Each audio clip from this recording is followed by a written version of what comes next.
시간은 하나님의 말씀을 봉독하는 시간입니다. 하나님의 말씀은 요한복음 1장 29절에서 34절의 말씀입니다. 요한복음 1장 29절에서 34절 신약성경 142면에 나와 있습니다. 신약성경 142면. 저와 여러분이 한 절씩 교독하겠습니다. 이튿날 요한이 예수께서 자기에게 나오심을 보고 이르되 보라 세상 죄를 지고 가는 하나님의 어린 양이로다. 내가 전에 말하기를 내 뒤에 오는 사람이 있는데 나보다 앞선 것은 그가 나보다 먼저 계심이라 한 것이 이 사람을 가리킴이라. 나도 그를 알지 못하였으나 내가 와서 물로 세례를 베푸는 것은 그를 이스라엘에 나타내려 함이라 하니라.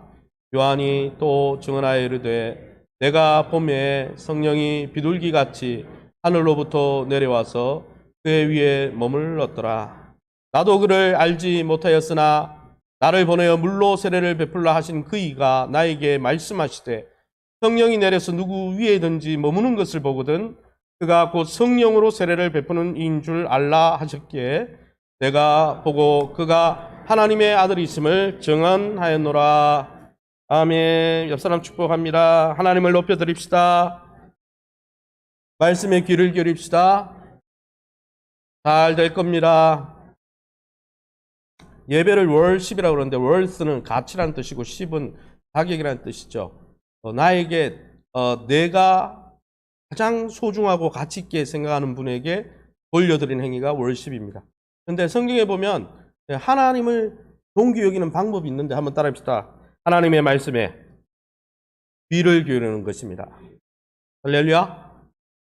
씨를 뿌리는데 길가밭도 있고 돌짝밭도 있고 가시밭도 있고 좋은 밭이 있다고 그랬는데 좋은 밭의 특징은 잘 듣고 그 말씀을 마음판에 새기고 30배, 60배, 100배로 열매 맺는 사람이라고 그랬어요. 할렐루야. 저와 여러분이 옆 사람 다시 한번 축복합니다. 하나님이 주실 은혜를 놓치지 맙시다. 귀담아 들읍시다. 할렐루야. 예. 그래서 제가 항상 이야기하지만은 누군가 제가 우리 안에 들어 예전에 한번 그래가지고 별로 관계가 안 좋아진 적이 있죠. 신문을 열심히 보고 있는데 월요일 날 이야기하고 싶은 거 있으면 이야기해봐. 그런데 저는 신문을 열심히 보고 있었어요. 예, 귀는 그쪽에 가 있지만 눈은 신문. 그러면 아내보다 뭐가 더 귀중하다는 거예요? 신문이. 예배 시간에 하나님께 집중 안 하면 집중하는 그게 하나님보다 더 귀중하다라고 스스로 고백하는 겁니다. 그래서 여러분이 특별히 말씀을 듣는 우리 개신교 신앙은 말씀을 듣는 게 굉장히 중요합니다. 개혁 신앙은 그렇습니다. 왜? 예, 성례전이나 아니면 예전이나 예배 의식에서 은혜를 받는 게 아니고 하나님의 말씀에 귀를 기울이는 게 진짜 예배다라는 걸 우리가 고백하는 사람들이기 때문이죠. 오늘 이 말씀의 제목은 한번 따라합시다. 내 뒤에 오시는 그이. 그런 제목으로 말씀 함께 나누기 원합니다. 오늘 본문의 배경은 완전히 배경이 바뀌고 있죠. 예, 사도 요한은 오늘 본문에 이 사건이 이튿날, 즉 예루살렘 사내들인 공회에서 파송된 사람들과 답변을 한 다음 날 이 일이 일어났다고 소개하고 있습니다. 게다가 이 사건은 오늘 성경에 보면은 이렇게 돼 있죠. 29절에 이튿날 세례 요한이 예수께서 자기에게 나오심을 보고 이렇게 돼 있는데 예수님이 세례 요한에게 나오신 이 이튿날 사건은 사실은 세례 요한에게 세례를 받으러 오신 게 아니고 이미 세례를 받으신 다음이에요. 왜냐하면 뒤에 설명해 보면 이미 세례 요한이 예수님을 세례 줄 때 성령이 머무시는 걸 보고 성령으로 세례 주는 자인 거구나. 그걸 과거형으로 이미 고백하고 있기 때문에 이미 예수님은 세례를 받으셨고 성경 다른 사복음서의 기록을 보면 세례 받으시고는 바로 성령이 광야로 몰아넣으셔서 40일 광야 시험, 사단에게 3번 시험을 받으셨다는 기록이 있는 걸 보면 이 예수님이 이 베다니에서 세례 요한을 만나는 장면은 이미 세례를 받으시고 사단의 광야 40일 시험을 다 거치시고 이제는 예수님의 공생애가 시작하기 바로 전에 이제 다시 세례 요한에게 나오는 장면이죠. 특별히 이 사도 요한은 구약의 마지막 선지자인 이 세례 요한의 증언을 계속 제가 읽은 이 29절 앞부분에도 세례 요한의 증언이고 그 전에도 세례 요한의 증언입니다. 이 구약과 신약을 이어주는 선지자가 세례 요한인데 말라기 4장에 엘리야를 보내는 그 엘리야가 세례 요한이죠.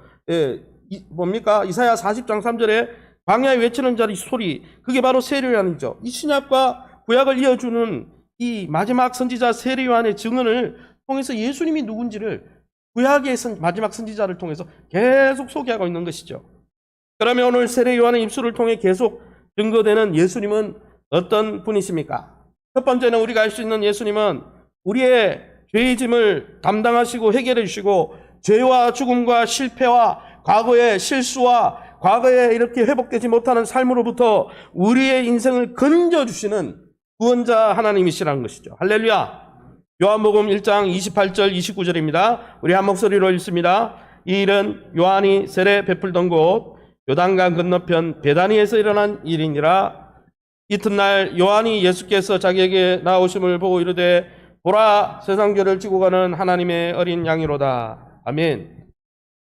이 세례 요한과 예수님의 만남을 기록하고 있는, 객관적으로 기록하고 있는 사도 요한이 세례 요한과 이 예수님이 베다니에서 이 만남을 소개하면서 그리스도, 세례 요한 뒤에 오실 그 그리스도, 오실 그 일을 뭐라고 소개하고 있습니까?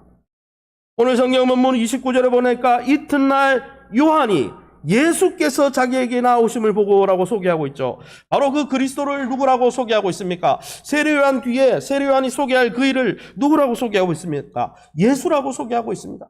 목사님, 우리는 예수님 이름 너무나 많이 들었는데요. 그러면 그 예수 이름이 뜻이 무엇입니까?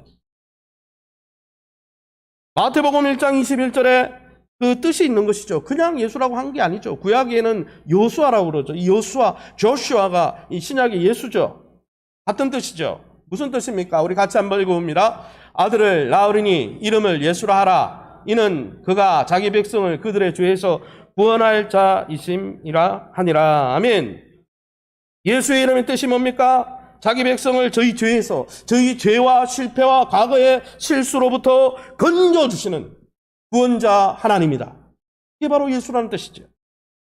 사랑하는 성도 여러분, 세례 요한과 사도 요한이 우리에게 소개하는 오실 그이는 바로 우리의 죄와 과거의 실패로부터 건져주시는 하나님이시라는 것이죠. 할렐루야. 예수 그리스도는 우리를 죄로부터, 실패로부터, 좌절과 허물과 죄책감으로부터 더 이상 되지 않을 거야 라는 자포자기로부터 우리를 오늘도 구원해 주시는 분이십니다. 할렐루야. 그 주님의 손을 붙들고 일어나시기 바랍니다. 그러면 여러분, 예수님께서 우리를 죄와 허물과 과거의 과오로부터, 실수로부터 어떻게 건져주십니까? 건져주신다 말만 하면 뭐합니까? 건져주셔야 되는 거지. 어떻게 건져주십니까? 성경에 1장 29절에 다시 한 목소리로 읽어봅니다. 시작. 이튿날 요한이 예수께서 자기에게 나오심을 보고 이르되 보라, 세상 죄를 지고 가는 하나님의 어린 양이로다. 아멘. 29절에 자기 백성을 저희 죄에서 구원할 그분을 세례 요한은 뭐라고 묘사하고 있습니까? 자기 백성을 저희 죄에서 구원할 요수아, 과거에는 요수아, 예수님이 진짜 오셨어. 자기 백성을 구원하러 오셨어. 어떻게 구원해요? 세상 죄를 지고 가는 하나님의 어린 양이 되셨어. 우리를 구원해 주신다. 선포하고 있는 것입니다. 여러분, 사실 세상 죄를 지고 가는 하나님의 어린 양이라는 이 호칭은 유대 사회에서는 아주 익숙한 호칭이에요. 우리에게는 별로 익숙하진 않지만 사실 유대 사회에서는 아침 저녁으로 어린 양을 잡아서 제사를 지냈습니다. 출애굽기 29장 38절에 하나님이 이렇게 명령하셨거든요. 뭐라고 되어 있습니까? 내가 제단 위에 드릴 것은 이러하니라. 매일 드려야 돼요. 1년 된 어린 양 2마리를 매일 제사를 드리는데 한 마리는 아침에, 한 마리는 저녁에 각을 떠서 속죄물로 성전에서, 예루살렘 성전에서 매일 태워서 제사를 드렸습니다. 그 제사한 자리에서 42절에 내가 거기서 너희가 제사한 어린 양을 태워드린 거기서 너희와 만나고 내게 말하리라. 여러분, 어린 양을 태운다는 것은 무엇입니까? 백성의 죄가 사해지고 하나님을 그 자리에서 다시 만날 수 있는 길이 열린다는 뜻입니다. 할렐루야. 이런 대속의 의미, 대신 우리 죄를 사해주고 죄가 해결됐기 때문에 하나님과 우리 관계가 회복되어서 하나님을 만나게 된다. 이런 개념은 유대사회에 아주 익숙한 거죠. 유월절 어린 양도 있고, 여러분 이삭 대신 죽은 여호와 일의 하나님의 양도 있고, 제가 지난주에 소개했듯이죠. 그런데 여러분, 이제 구약의 시대에는 어린 양이 대신 속죄 제물로 드려짐으로 과거에 우리 죄가 해결되어지고, 그래서 하나님 앞에 다시 일어날 수 있고 오뚜기처럼 다시 일어나게 되는 기회가 되었지만, 새로운 시대, 신약 시대에는 여러분, 자기 백성을 저희 죄에서 구원하시는 예수님이 직접 자기 몸으로, 하나님의 몸으로 직접 우리 죄를 사하시는 어린 양이 되어주셨다는 것입니다. 할렐루야! 마가복음 10장 45절에 세 번역에 그래서 인자가 섬김을 받으러 온 것이 아니라 섬기러 왔으며 많은 사람을 구원하기 위해서 치를 몸값으로, 우리의 죄값으로 자기 목숨을 내주러 왔다. 어린 양이 되기 위해 있어 왔다. 여러분, 구약시대에는 이스라엘 백성들의 죄를 사함 받는 것은 죄악에서 용서받고 건진받기 위해서 어린 양과 각종 가축이, 짐승들이 드려졌지만은 이제는 그런 짐승이 아니라 하나님의 아들이신 예수님이 우리의 몸값으로 지불되었기 때문에 여러분, 우리는 이제 과거로부터 단절되어지고 회복되어지고 완전한 용서를 경험할 수 있는 것입니다. 히브리서 10장 3절에서 5절 말씀에 그래서 뭐라고 되어 있습니까? 4절에 황소와 염소의 피가 능히 죄를 없이 하지 못함이라.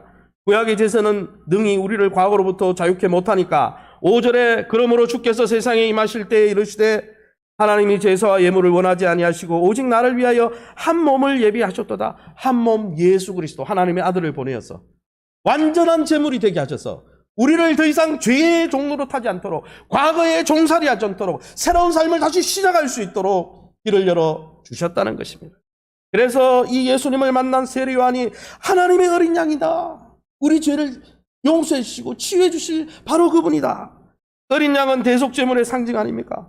즉 하나님의 어린 양, 예수님이 하나님의 어린 양이라는 것은 무슨 뜻입니까? 예수님이 대신 죽어 그 핏값을 치름으로, 몸값을 지불함으로 더 이상 우리는 죄의 노예가 되지 않고, 과거의 노예가 되어서 나는 어차피 과거가 그랬으니까 미래도 그럴 거야, 어쩔 수 없을 거야, 이렇게 하지 아니하고 과거를 단절하고 새로운 새 출발을 할 수 있도록 길을 열어 주신다는 것이죠.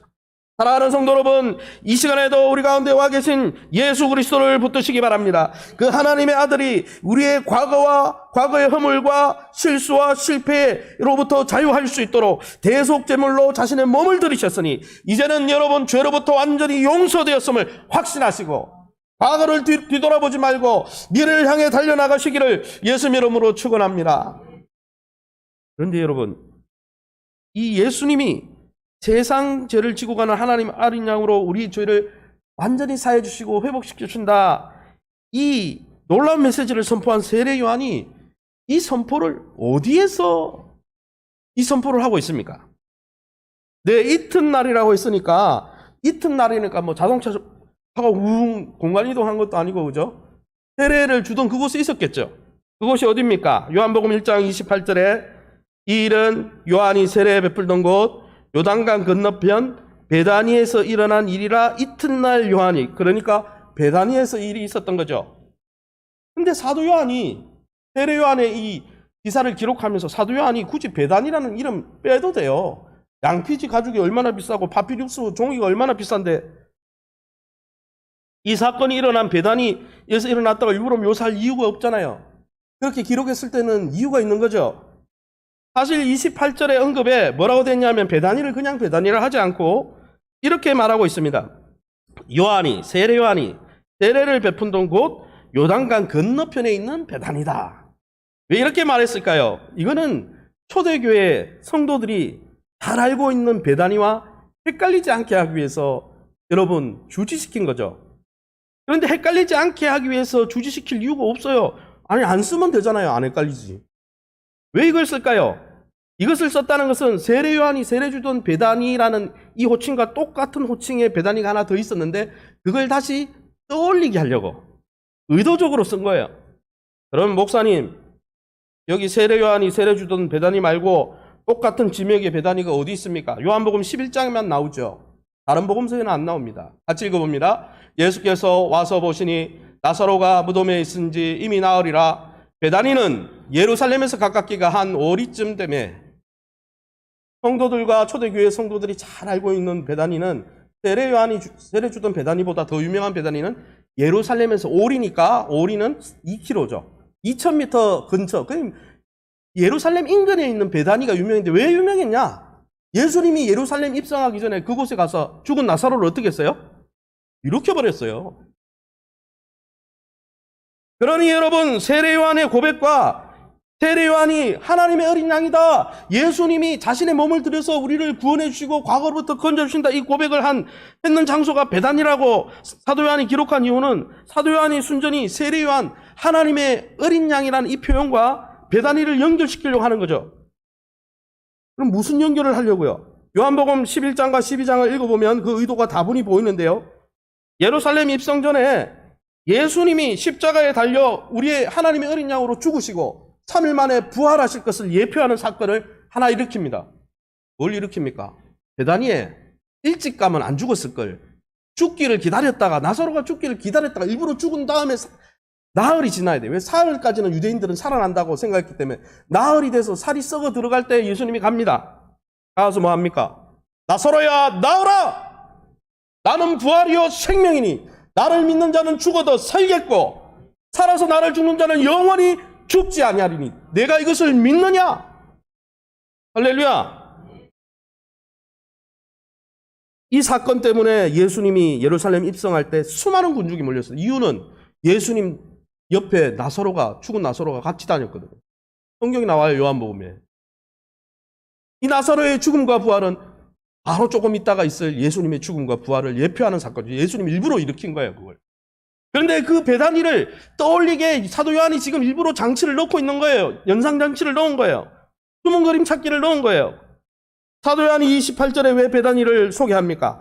바로 세례 요한이 소개한 우리를 과거의 불의와 죄악과 실패로부터 구원하는 하나님의 어린 양이 곧 나사로처럼 십자가 위에서 어떻습니까? 우리 죄 대신 죽으실 텐데 죽는 것으로 실패로 끝나는 것이 아니라 나사로처럼 반드시 부활할 거야. 부활 생명을 주시는 분이야. 할렐루야. 사랑하는 성도 여러분, 예수님은 그의 피값을 우리의 몸값 대신 들여서 우리를 죄로부터 실패로부터 건져주실 뿐 아니라 부활 생명 가운데 새로운 인생을 살 수 있도록 능력을 부어주시는 분이심을 믿고 그분을 붙드시기를 예수님 이름으로 축원합니다. 사랑하는 성도 여러분, 예수님은 이처럼 우리를 과거로부터 죄와 실패로부터 건져주시는 구원자십니다. 건져주시기 위해서 담보로 하나님의 생명 자체를 들이셨습니다. 그러니 이 구원은, 이 죄의 용서는 확실한 것입니다. 더 이상 의심하지 마시기 바랍니다. 더불어서 건지실 뿐 아니라 베다니의 나사로를 부활시킨 것처럼 우리를 성령 안에서 부활시키시고 우리로 하여금 그리스도 안에서 새로운 피조물로 거듭나게 하사 새로운 삶을 살게 해 주신다는 것입니다. 그런데 여러분, 이 완벽한 용서와 구원, 새로운 삶을 누가 누릴 수 있습니까? 세례 요한이 거니던 베다니에 나와 회개의 세례를 받은 자들이 누리는 것이죠. 요한복음 1장 12절에 세상에 아무 사람이나 교회의 뜰을 밟는 그냥 아무 사람이나 받는 것이 아니라 베다니에 나와서 세례 요한에게 회개의 세례를 받고 요한복음 1장 12절에 나오는 것처럼 예수님, 나는 부족하지만은 예수님이 내 인생의 왕이 되어 주십시오. 인생의 주인이 되어 주십시오. 영접하는 자 곧 예수 이름을 왕과 주인으로 영접하면서 나는 부족합니다. 내 인생의 운전대를 주님께 맡겨드릴 테니 주님이 내 인생을 책임져 주옵소서. 그렇게 고백하는 자들에게 주님이 이 구원을 주시고 과거로부터 해방되게 하시고 새로운 삶을 살 수 있도록 부활의 능력을 부어주신다는 것입니다. 사랑하는 성도 여러분, 저와 여러분은 누구를 인생의 주인과 왕으로 모시고 살고 있습니까? 지금 우리의 인생을 드라이브하는 분은 누구이십니까? 목사님, 과거에는 내가 예수님을 주인으로 모셨는데 지금은 내가 주인인 것 같아요. 다시 주인의 자리를 넘겨드리시기 바랍니다. 그 구원자 하나님께 여러분의 인생을 넘겨드리시기 바랍니다. 내가 주인이 되었던 삶을, 반역했던 삶을 회개하고 주님 앞에 나아가 주님 계속 내 인생의 주인이 되어 주십시오. 영접하고 그분을 왕으로 모시기 바랍니다. 그리할 때 그분이 주시는 완전한 구원과 완전한 여러분 치유와 회복과 또 완전한 새로운 삶을, 새 생명의 삶을 부활의 권세로 열어주신다는 것이죠. 그 놀라운 구원과 용서를 매일 맛보시기 바랍니다. 더 이상 죄와 죄책감과 좌절감이 더 이상 지배하지 못할 것입니다. 예수님이 우리의 인생의 주인이 될 때 주님의 대속 죽음으로 인해 완전한 용서와 사랑을 누리게 될 것입니다. 그 사랑 안에서, 그 완전한 용서 안에서 부활의 능력으로 새 인생을 출발하시기를 예수님 이름으로 축원합니다. 그러면 여러분, 세례 요한이 증거하는 예수님 또 어떤 분이십니까? 두 번째는 예수님은 성령이 영원히 함께 하시고 떠나지 않는 분으로서 믿는 자들에게 성령을 보내주시는 생명과 능력의 하나님이십니다. 할렐루야. 로마서 8장에 생명의 성령의 법이 죄와 사망의 권세를 깨뜨렸다 했습니다. 거기 법이란 말은 권세라는 뜻인데 생명의 성령의 권세가 죄와 사망의 권세를 깨뜨려 이제는 완전히 새로운 존재로 살 수 있도록 성령을 부어주시는 분이 바로 우리 예수님이십니다. 할렐루야. 세례 요한이 두 번째로, 그래서 요한복음 1장 32절 33절 우리 같이 한번 한 목소리로 읽어봅니다. 요한이 또 증언하여 이르되 내가 보매 성령이 비둘기같이 하늘로부터 내려와서 그의 위에 머물렀더라. 나도 그를 알지 못하였으나 나를 보내어 물로 세례를 베풀라 하신 그이가 나에게 말씀하시되 성령이 내려서 누구 위에든지 머무는 것을 보거든 그가 곧 성령으로 세례를 베푸는 이인 줄 알라 하셨기에. 아멘. 여러분, 세례 요한이 두 번째로 32절에 예수님의 정체성을 밝히고 있습니다. 예수님은 우리를 과거로부터 실패한 죄악으로부터 건지시는 구원자이십니다. 부활의 생명의 능력으로 건져주실 것입니다. 이렇게 선포했던 세례 요한이 이 구원자 예수님을 또 어떤 분이라고 소개하고 있습니까? 33절 하반절에 나오는 것처럼 곧 성령으로 세례를 베푸는 분이다 라고 세례 요한이 증거하고 있습니다. 예수님은 세례 요한의 증언에 따르면 과거 우리 죄의 짐을 지시고 우리의 죄 문제를 해결해 주셔서 우리의 미래를 열어주시고 우리를 죄로부터 자유케 하시는 분일 뿐 아니라 성령으로 세례를 주셔서 새로운 삶을 살 수 있도록 도전해 주시고 능력을 부어주신다는 것입니다. 사실 세례 요한도 처음에는 누가 약속된 메시아인지 잘 몰랐다고 합니다. 목사님 그런 말이 어디 있습니까? 33절에 나도 그를 알지 못하였으나 그래서 내 뒤에 오는 그이라고 소개한 거죠. 내 다음에 오는 사람이야 메시아가. 잘 모르니까 그렇게 소개한 거죠. 그러면 여러분 세례 요한이 나사렛 예수가 메시아라는 것을 어떻게 알게 되었습니까? 32절 33절 다시 보시기 바랍니다. 이렇게 돼 있죠. 성령이 비둘기같이 하늘로부터 내려와서 그의 위에 머물렀더라. 33절에 나도 그를 알지 못하였으나 나를 보내어 물로 세례를 베풀라 하신 그이 하나님이죠. 하나님이 회개의 세례를 베풀라고 불렀으니까 나에게 말씀하시되 성령이 내려서 누구 위에든지 머무는 것을 보거든 그가 곧 성령으로 베푸는 이 메시아인 줄 알라. 세례 요한이 누가 그리스도인지 깨닫게 해준 기준이 있었다면 그것은 성령이 머무는 현상이었어요. 목사님 우리도 성령을 받고 또 성령 충만한 사람도 많고 과거에 삼손도 보니까 사사로 부름받을 때 성령이 충만하고 기름 부음 받은 자 왕을 세울 때도 다윗에게도 성령이 감동되고 사울에게도 심지어 성령이 충만해서 방언을 하고 야료라는 말이 방언이잖아요. 방언을 하고 그랬다는데 그거하고 차이가 뭐가 있습니까? 죄송한데 그런 구약의 기름 부음 받은 제사장이나 왕이나 예언자 중에 성령이 잠깐 감동을 입은 사람은 있어요. 잠깐 감동해서 성령은 떠나시고 성령이 계속 머물러 있었던 사람은 아무도 없어요. 여기 여러분이 잘 보셔야 되는 32절에 맨 끝절에 머물렀더라. 그 다음에 33절에 하반절에 머무는 것을 이 똑같은 동사 두 개를 썼는데 이 머물다라는 헬라는 와서 떠나지 않고 전혀 이동하지 않다는 뜻입니다. 예수님이 세례를 받을 때 성령이 잠깐 와가지고 비둘기처럼 와가지고 잠깐 머물렀다가 하고 간 게 아니고 성령이 예수님 사역 가운데 계속 머물러 계셨다는 거예요. 떠나지 않고 계속 머물러. 아무도 그런 사람이 없었어요. 그러기에 여러분 예수는 기름 부음 받은 기름 붓다가 메시아라는 뜻이고 그리스도라는 뜻이죠. 그러기에 예수님은 감람유로 기름 부음 받은 분이 아니에요. 성령으로 기름 부음 받은 자입니다. 여러분 성령 충만한 예언자다 이 시대에 이상한 또 사람들이 나타나고 그러기에 나는 하나님의 영을 받았다. 잠시 머물러 있다가 떠나는 게 아니고 영원토록 머물러 계신 분이라는 것이죠. 할렐루야. 그게 바로 예수님이 메시아라는 증거였다는 것이죠. 게다가 여러분 성령이 머물러 계실 뿐 아니라 성령으로 뭐 하는 분이라고요? 세례 주는 분이라고 그랬어요. 성령으로 세례 줄 자가 누가 있어요? 성령은 하나님이신데요. 성령 하나님이신데. 하나님을 누가 막 부어줄 수가 있어요.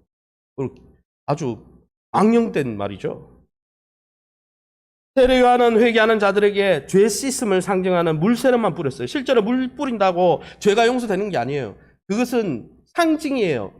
예수님을 통해 죄가 씻긴다는, 우리가 세례를 주는 이유는 그 한 번 뿌릴 때 한 번 죄가 해결되고 두 번 뿌릴 때 그게 아니에요. 예수님이 우리의 죄를 물로 씻어주는 것처럼, 물로 씻으면 깨끗하게 되는 것처럼 주님의 피로 깨끗하게 씻어준다, 상징하는 거죠. 세례 요한은 상징의 물세례만 줬는데 예수님은 어땠습니까? 친히 하나님의 어린 양으로 죄를 담당하시고 죄를 용서해 주시고 죄로부터 구원해 주실 뿐 아니라 구원해주고 네가 알아서 살아라, 구원해주고 네가 성도의 삶을 살아라. 어떻게 살아요? 우리도 연약한데. 구원받았지만 계속 육신의 지배를 받고, 구원받았지만 계속 세상의 유혹이 있는데 우리를 툭 던져 넣으면 하나님의 뜻대로 살아요? 못 살죠. 그러니까 죄를 용서받고 과거로부터 구원해 주실 뿐 아니라 미래를 하나님의 뜻대로 살 수 있도록 하나님의 영을 부어주시고 하나님의 성령을 부어주시는 분이 예수님이시라는 거예요. 할렐루야. 그래서 예수님이 없으면 신앙생활 못하는 거예요. 과거로부터 자유해질 수도 없고 우리가 그리스도인으로 살아갈 수도 없는 거예요.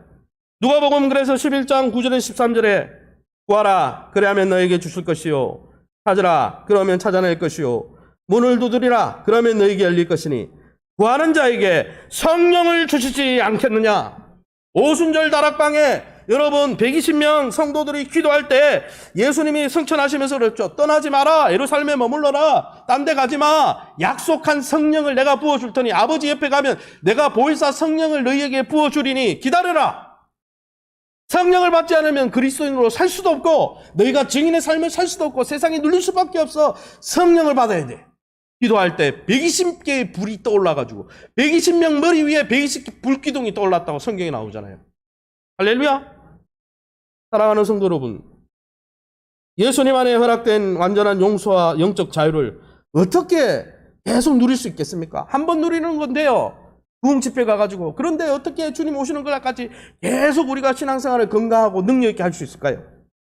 예수님 안에서 하나님의 자녀라는 새로운 신분을 받고 새로운 삶을 살게 되는데 우리가 세상의 유혹과 이 육신의 정욕 가운데서 하나님의 자녀로 계속 실제적으로 살아갈 수 있는 방법이 뭡니까? 그거는 성령밖에 없다는 것입니다. 그 성령을 여러분, 예수님이 메시아라는 것을 성령님이 드러내신 것처럼 우리가 그리스도인임을 여러분 세상이 알도록 드러내는 분은 성령밖에 없어요. 로마서 8장의 사도 바울은 그래서 성령이 없으면 그리스도인이 아니라 그런 거예요. 그리스도인의 삶을 살 수 없다는 거예요. 신앙생활은 성령 충만하지 않고는 할 수가 없는 거예요. 흉내는 낼지 몰라요. 그러나 그 삶을 살 수 있는 건 성령이 하게 하실 뿐입니다. 사랑하는 성도 여러분, 예수께서 그리스도이심을 성령이 증거하신 것처럼 여전히 연약한 우리가 그리스도인으로 살아가고 그리스도임을 드러내는 분은 성령밖에 없다는 것입니다. 그 성령을 예수님이 부어주신다는 것입니다. 사랑하는 성도들이여, 그러니까 성령으로 세례를 베푸시는 예수 앞에 나아가 성령의 충만함을 간구하시기 바랍니다. 성령의 통치 앞에, 인도 앞에 순복하시기 바랍니다. 성령의 검인 말씀을 가까이 하고 성령 충만함을 기도로 구하라, 찾으라, 두드리라, 내가 가장 좋은 것 성령을 주리라 하셨으니 말씀과 기도 가운데 성령의 충만함을 입고 이제는 과거에 눌리지 말고 주님이 주시는 새로운 삶을 능력 있게 살아가시면서 새 생명의 풍성한 능력을 누리시기를 예수님의 이름으로 축원합니다. 그러면 목사님, 왜 예수님만이 성령을 부어주십니까? 저기 교주, 이상한 교주도 성령 자기가 보혜사라고 하는데. 안상홍 증인에는 안상홍이 죽고 나니까 장길자라는 아내가 자기가 장길자 교라를 만들었죠. 자기가 하나님 달라 그러니까 여자 하나님이라고, 말도 없는, 성경에도 없는 이야기를 지어내가지고. 그런 사람이 성령을 부어줄 수 있습니까? 왜 예수님만이 우리에게 하나님 앞에 완전한 용서와 구원을 주시고, 왜 예수님만이 새로운 삶을 살아갈 수 있도록 새 생명의 능력, 부활의 능력, 성령의 능력을 왜 예수님만 부어주실 수 있을까요? 세례 요한도 이걸 못했어요. 사도들도 이걸 못했어요. 예수님만이 왜 가능합니까?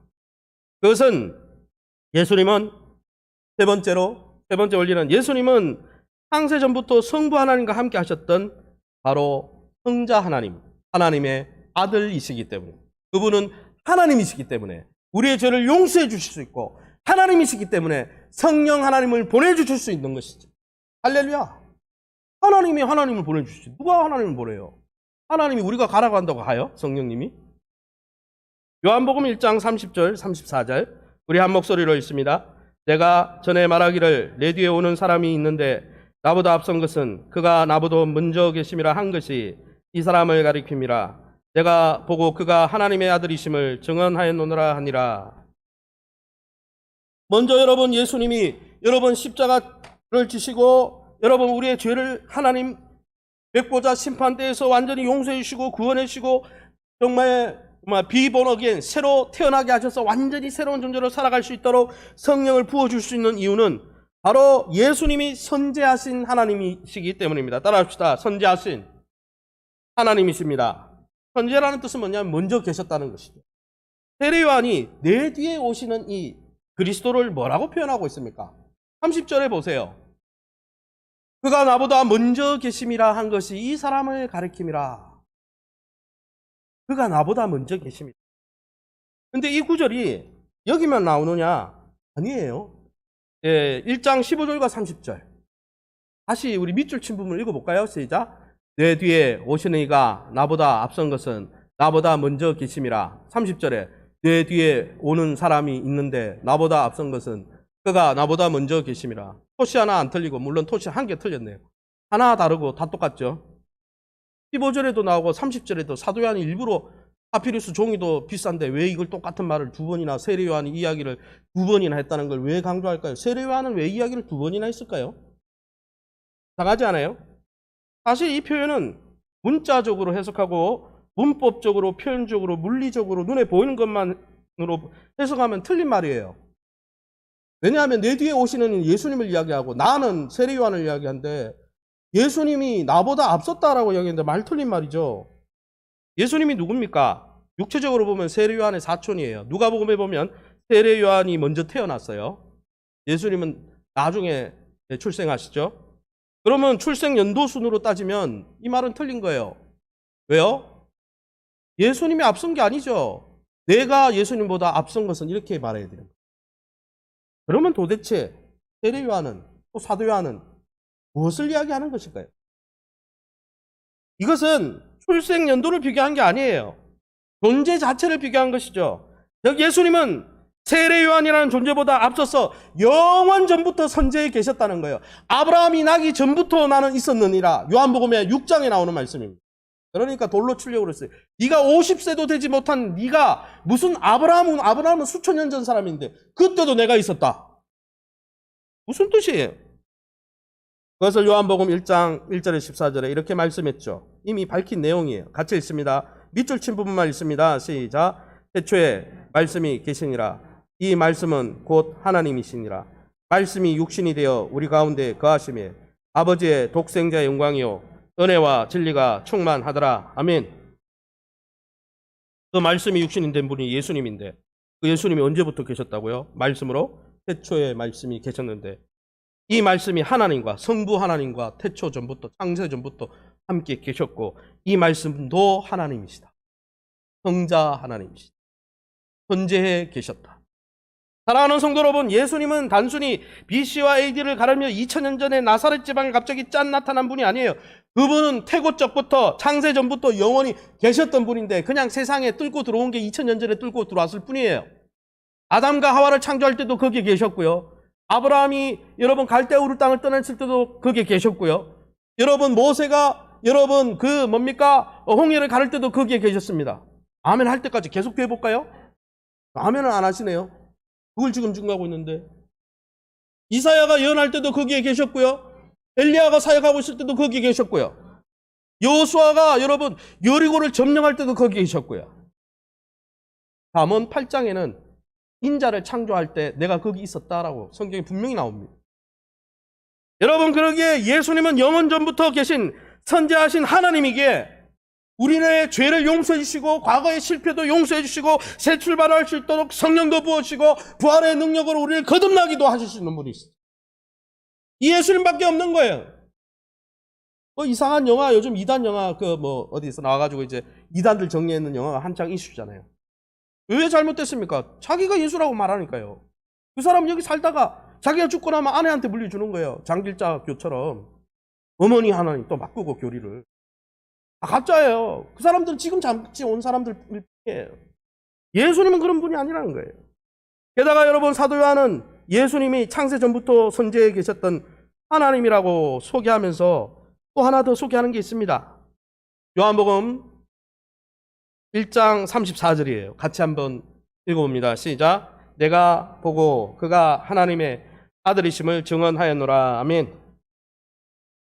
하나님의 아들이란 표현은 구약의 메시아라는 또 다른 표현이라고 했지만, 이 하나님의 아들이라는 것은 예수님이 하나님이시라는 하나님의 신성을 이야기하는 것일 뿐 아니라 하나님의 아들이니까 성부와 성자, 아버지와 아들의 관계를 드러내는 것입니다. 여러분, 예수 그리스도가 창세 전부터 성부와 함께 하신 성자 하나님을 믿으십니까? 그러면 여러분, 창조 사역 가운데 예수님이 성부 하나님과 함께 하셨을까요? 안 하셨을까요? 하셨겠죠. 할렐루야. 여러분, 예수 그리스도는 창조 사역 가운데서도 아버지와 함께 하셨고, 또 예수 그리스도의 구원 사역 가운데 성부 하나님도 함께 하신다는 것입니다. 할렐루야. 목사님, 그게 뭐 중요합니까? 굉장히 중요합니다. 예수님이 하시는 행동, 거지 하나하나와 그의 사역 하나하나가 다 성부 하나님과 성삼위 하나님이 함께 하시는 사역이라는 거예요. 이단들은 어떻게 이야기하는지 아십니까? 예수님을 만나면 너무 좋고 친구 같고 나를 위해서 대신해 주는 것 같고 구약의 여호와를 만나니 두렵고 아이고 구원 못 받을 것 같고, 그래서 안식교가 나왔잖아요. 왜 나왔어요? 예수님 만나려니까 너무, 예수님은 좋은데 하나님 만나려니까 너무 두려운 거예요. 그래서 안식일을 또 거룩히 지키자, 십계명 다 지키자 이러는 거죠. 그 말은 무슨 말이에요? 성부 하나님의 관점과 성자 예수님의 구원의 관점이 다르다. 그러니까 예수님만 믿는 거로는 부족하고, 가톨릭도 그 이야기하죠. 구제해야 된다 그래요. 왜 구제하는지 압니까? 구원받으려고. 우리가 달라요. 마음에 또 그렇고요. 우리가 착각하지 말아야 될 것은 예수님이 십자가 지시는 것도 성부의 뜻이요. 예수님이 어린 양이 되셔서 우리의 죄를 대신 지시는 것도 하나님과 함께한 사역이요. 성령을 보내주시는 것도 아버지의 뜻 가운데 함께 하신 사역이요. 예수님을 믿으면 구원받게 해주겠다는 것도 다 하나님의 뜻이라는 거예요. 목사님, 그게 어디 나오는데요? 나오잖아요. 마태복음 3장에 항상 나왔는데 우리가 안 읽었죠. 같이 읽어봐요. 시작. 예수께서 세례를 받으시고 건물에서 올라오실 때 하늘이 열리고 하나님의 성령이 비둘기같이 내려 자기 위에 임하심을 보더니 하늘로부터 소리가 있어 말씀하시되 이는 내 사랑하는 아들이요 내 기뻐하는 자라 하시니라. 무슨 뜻입니까? 예수님이, 죄가 없으신 예수님이 세례요한에게 세례를 받으려고 죄인의 행렬 가운데 끼어들어가지고 줄을 서서 한 명 한 명 서 계신 때, 계셔서 세례를 받고 올라오실 때 예수님은 죄가 없으니까 세례 받을 필요가 없는데 왜 세례를 받습니까? 대신 십자가 지시려고 가시는 거예요. 그때 성령이 그곳에 임하시고 성령이 함께 하시고 하늘로부터 하늘이 열려서 그거는 내가 기뻐하는 뜻이다. 너를 통해서 구원하는 것이 내 뜻이다. 너는 내 사랑하는 자다. 왜요? 내 뜻을 행하고 있으니까. 사랑하는 성도 여러분, 죄가 없으신 예수님께서 회개하는 죄인의 행렬 가운데 서 계신 것도, 그로 인해서 마지막 날 여러분 유월절에 올라서 십자가에 달려 죽으신 것도, 그를 통해 부활시키시고 그를 믿는 자마다 구원하시는 것도 구약의 여호와 하나님의 뜻인 줄 믿으시기 바랍니다. 그 성부, 성자, 성령이 함께 이루신 일인 줄 믿으시기 바랍니다. 그러기에 여러분, 우리가 예수님의 죽음과 부활을 통해서 신자들이 새 생명을 주시고 신자가 하나님의 자녀가 되는 일은 결코 변경될 수가 없는 거예요. 예수님 때문에 내가 눈 감고 봐줬는데 야, 내 아들 예수 없으면 아니야, 다 취소야, 율법대로 살아. 성부 하나님 그렇게 말씀 안 하신다고요. 마지막 날 내가 그렇게 했다. 성부도 내가 그렇게 했다. 성자도 내가 그렇게 했다. 성령도 그걸 우리의 뜻이었다. 할렐루야. 사랑하는 성도들, 이제 말씀을 정리하겠습니다. 우리 신자들의 죄가 용서되고 죄책감이 사라질 수 있는 것은 예수님이 영원전부터 선지에 계신 하나님이시기 때문입니다.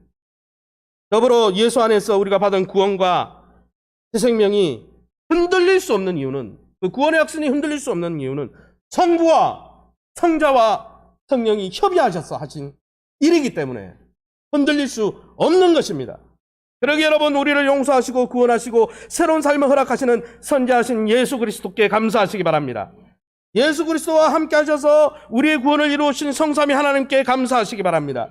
그 놀라운 하나님의 자녀가 되었고 새로운 삶이 열렸다는 것을 확신하면서 그 하나님께 찬양과 감사를 드릴 뿐 아니라 이 놀라운 구원의 은혜를 자랑하고 증거하시는 저와 여러분 다 될 수 있기를 예수님 이름으로 축원합니다. 기도하겠습니다. 하나님 아버지, 네 감사합니다. 우리는 과거의 실패로부터, 과거의 죄책감으로부터 벗어날 수 없어서 매번 과거에 실패했던 자리를 맴도는 그러한 불쌍한 인생이지만, 하나님께서 하나님 예수 그리스도를 보내주셔서 우리의 죄짐을 완벽하게 대신 몸값을 하나님의 생명값으로 지불하시고, 우리를 이제는 더 이상 죄의 오염과 중독과 죄의 권세로부터 아버지 노략당하지 아니하고 새로운 삶을 살 수 있도록 길을 열어주시고, 새 생명 부활의 능력으로 우리에게 그 능력을 부어주실 뿐 아니라 성령을 부어주셔서 생명의 성령의 법이 죄와 사망의 권세를 깨뜨리고 능력 있게 하시니 감사합니다. 날마다 그 그리스도 주님께 날마다 하나님 손을 굳게 붙들고 믿음으로 나가게 도와주시고, 날마다 예수 그리스도를 나의 주 나의 하나님을 모시고 내 인생의 운전대의 주인으로 모시면서 주님이 주시는 참 평강과 능력과 새로운 삶을 날마다 맛보며 그 삶의 증인으로 살아갈 수 있도록 축복해 주옵소서. 날마다 성령을 부어주시되 충만하게 부어주시고 성령의 인도와 지도와 통치하에 날마다 기쁜 마음으로 순종함으로 주님이 기뻐하는 아름다운 아버지 열매를 맺고 능력 있는 삶을 살 수 있도록 축복해